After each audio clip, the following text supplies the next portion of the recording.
Tem mais uma dúvida aqui sobre os apócrifos. O David está falando aqui o seguinte: em relação aos apócrifos, o livro de Enoque é uma escrita mitológica? Pode ser, pode ser. Pode ser considerado. Pode ser considerado. Ó, aí tem aqui também da Sandra, pastor,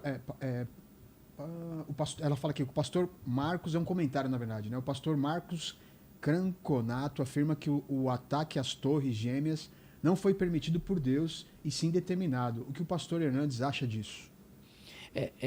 Essa é uma questão polêmica de perspectiva, né? Sobre livre-arbítrio, destino, nós temos que nós temos que tomar muito cuidado em algum ponto. É para não botar na conta de Deus aquilo que é responsabilidade do homem. Se você me pergunta assim, Deus sabia que eu não sei se ele fez essa afirmação, viu? Eu não sei. Se eu afirmo que Deus sabia, claro que Deus sabia, Deus sabe todas as coisas. Agora, se eu afirmo que as coisas aconteceram porque Deus determinou que acontecesse, eu estou botando a culpa moral nas costas de Deus. Então, Deus não induz ninguém ao pecado. Deus não induz ninguém ao pecado. Deus sabe, mas ele não é o responsável moral. Deus a ninguém tenta. Diz a Bíblia lá em Tiago. A ninguém tenta. Então, o fato de Deus ser soberano não anula o fato de o homem ser responsável. A soberania de Deus e a responsabilidade humana são duas linhas paralelas que caminham. O homem é responsável e Deus é soberano. Agora, se a pessoa pergunta, Deus foi colhido de surpresa? Deus nunca é colhido de surpresa. Deus se surpreendeu? Deus não se surpreende. Deus é o agente moral do ato? Não. Deus não é o autor do pecado, Deus não é agente do pecado. O homem é responsável pelo seu pecado. Da mesma forma, a gente pode culpar o demônio ou é o homem também que é o responsável? Não. Veja bem. Você tem, com a queda do mundo angelical... O Lênin, acontece alguma coisa aqui de equipamento, ele joga a culpa no demônio. Deu problema na câmera, Lênin, você não ajustou a câmera. Foi o demônio que me tentou aqui. Mas você está falando uma coisa na brincadeira, Vilhena? Não é? Tem muita gente que joga na conta do demônio, né? Mas tem muita gente dessa teologia. O cara traiu o demônio. Tropeçou no meio da rua, arrancou a unha do dedão do pé, é o demônio. Acho que Satanás fala, velho, isso não Deixa eu dar um tem exemplo. nada a ver com esse negócio. Muita coisa para fazer ao mesmo tempo, né? Deixa eu lhe dar um exemplo clássico que eu dei até domingo. Chegou uma senhora no meu gabinete, uma médica, uma pessoa instruída. Falou, pastor, eu vim aqui para o senhor orar pelo meu pai. Eu falei, mesmo? Qual o problema do seu pai? Eu queria que o senhor orasse. Meu pai está com um demônio do adultério. Demônio do adultério. Gostei dessa. Eu disse, olha, filha, é claro que o demônio é tentador. Ele fica aí... Te dando as oportunidades. Botando situações. Até Jesus foi tentado então, isso no deserto. Agora, adultério, a Bíblia chama de pecado da carne, obra da carne. Então, seu pai não precisa de libertação, seu pai precisa de arrependimento. Enquanto não arrepender, ele vai continuar. Claro, porque é fácil, eu chamo isso de teologia freudiana. O que é teologia freudiana? Você lembra que Freud, na sua análise, ele diz que os problemas são halógenos e não autógenos. A palavra halos no grego é outro. Então, quando eu digo meu problema é halógeno e não autógeno, estou dizendo que eu errei, porque o fulano é culpado. Eu não sou culpado, sou uma vítima. Isso aconteceu lá no Éden. O Adão comeu lá do fruto, Deus foi... Jogou a culpa na mulher. Senhor, é a mulher que tu me deste. Aliás, o problema é o senhor me deu essa mulher. Se o senhor não tivesse me dado essa mulher, eu não estava encrencado agora. Aí foi na mulher. Foi na mulher. Não, culpa é da serpente. Culpa é da serpente. Ou seja, o ser humano, ele quer transferir a responsabilidade para o outro. O problema é o outro. São os problemas halógenos. Não, nossos problemas são autógenos. Eu sou culpado. Eu sou responsável. Essa é a diferença entre Saul e Davi. O demônio está fazendo o trabalho dele. O demônio está agindo. Está agindo. Agora, eu sou responsável. Eu sou responsável. Então, quem jogou os aviões nas Torres Gêmeas, uma mente maligna, perversa, concebeu aquilo. Gente encabrestada por esse pensamento errado, pecaminoso, desastroso, pôs isso aí em funcionamento. Já fez exorcismo? Se eu já fiz? Já fiz. E quando a pessoa está possuída, ela perde o livre-arbítrio? Sim. Qual a diferença de uma pessoa oprimida para uma pessoa endemoniada? Isso. Quando uma pessoa está endemoniada, a personalidade dela, a mente dela, a vontade dela está totalmente sob o controle de outro alguém. Ela que não é um controla espírito. mais. Não, ela não é ela mais, no controle. Então, ela na linguagem das matizes africanas, ela é um aparelho, ela é um instrumento. Alguns usam, é um cavalo. É. A pessoa está agindo sob a influência desse ser maligno. Que está montado Está nessa montado em pessoa. cima dela, está dominando a mente dela, controlando a fala dela, as ações dela. Ela precisa ser, aí sim, ela precisa ser liberta. Liberta. E na tua experiência, você pode contar alguma experiência de exorcismo? Posso. Por que que o... Porque muita gente pode entrar em pânico. Pô, então o demônio tem permissão de entrar numa pessoa? O que a pessoa fez para ter essa permissão? Ou pode ser qualquer pessoa? Então veja bem. É claro que a pessoa dá brecha. Para uma pessoa... O demônio não tem permissão de entrar numa pessoa se ela não der brecha. Você está andando aqui. Agora, uma pessoa que dá brecha corre risco, sim. Então, deixa eu contar um caso. Tá. Foi dramático.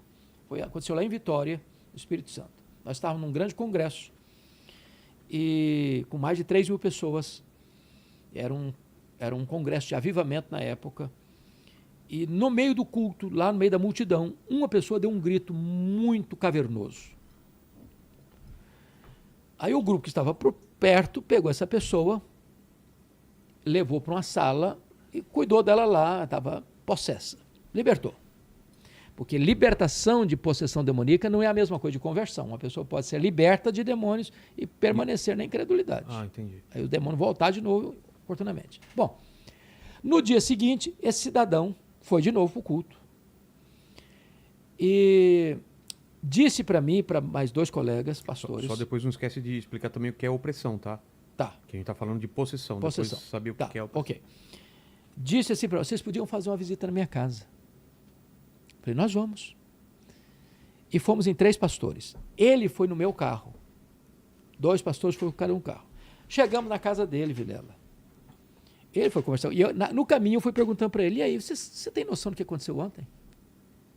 Eu tenho até certo ponto. Uma ira me tomou. Depois disso eu não lembro mais o que aconteceu. Apaga da...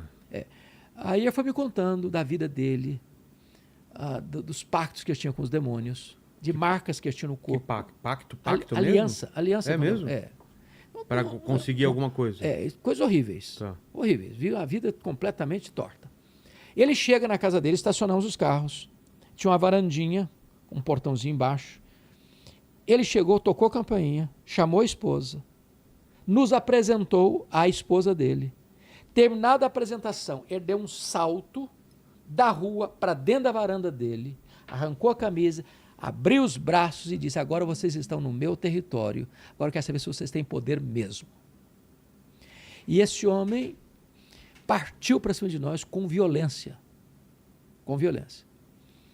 E repreendendo em nome de Jesus. Lá pelas tantas, ele foi lá dentro do quintal e fez um ponto cruzado com garrafas de cerveja vazia. O que é um ponto cruzado? É uma espécie de invocação de reforço dos demônios. Mas desenho no chão, você está falando? No chão, botar garrafas estrategicamente colocadas. Formando o quê? Formando um questão de ponto cruzado. Tá. E essa batalha durou cerca de 1h30. Este homem não aguentava mais. Suado, mas com a força de um leão. Lá pelas tantas, ele veio para a rua, já tinha uma multidão em frente à casa, e o demônio jogou no chão, numa raiz que se sobressaltava na calçada, ele batia a cabeça ali, a gente repreendia, ele levantava.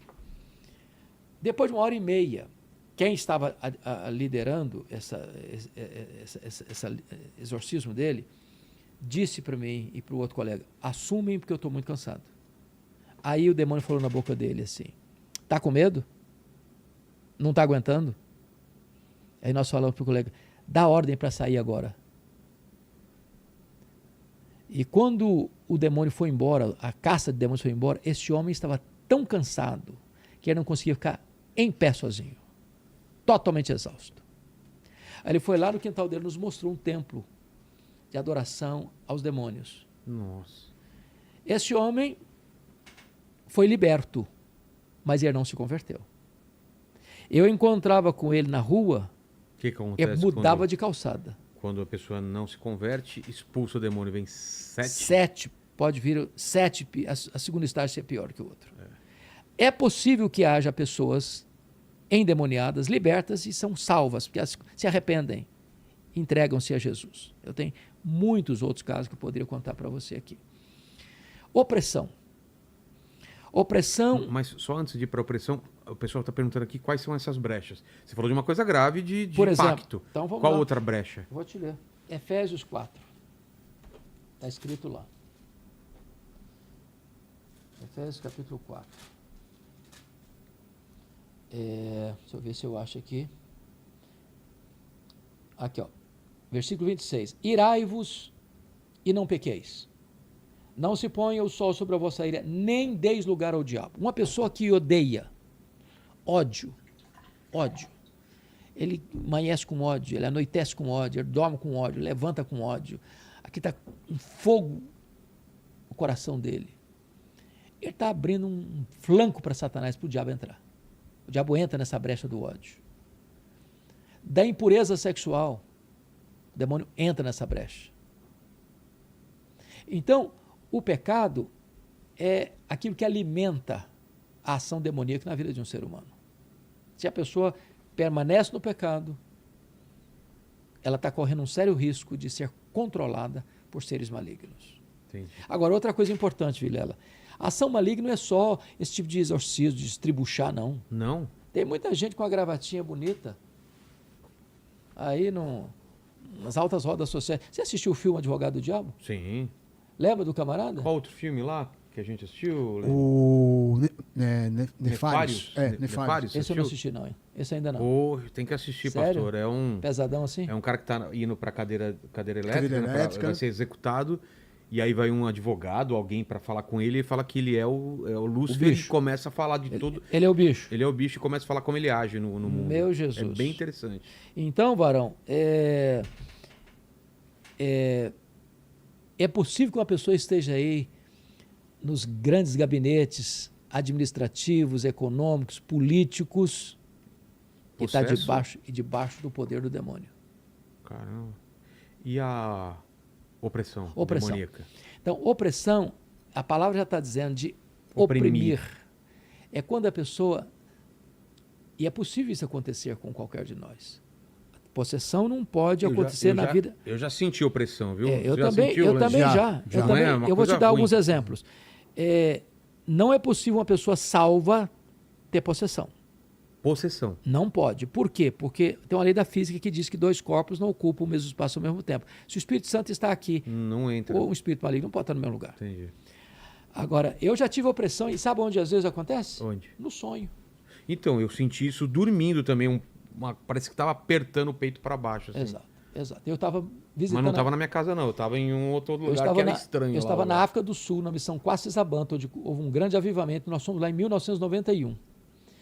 E a coisa era tão forte que eu acordava sobressaltado e se eu fechasse os olhos, a cena continuava em sequência. Nossa. E isso por 3 noites consecutivas. E o que você via? Uma Demônios? espécie de uma força me oprimindo, me esmagando, me achatando. Na terceira noite, eu tive que acordar minha esposa. Falei, olha, você acorda, vamos ajoelhar aqui, que eu estou fortemente sendo oprimido pelo inimigo. E ela não estava sentindo? Não, ela não estava sentindo nada. E eu estava indo lá para buscar avivamento, buscando a Deus para um tempo novo na minha vida. Então, o demônio pode oprimir. É diferente de possuir. Entendi.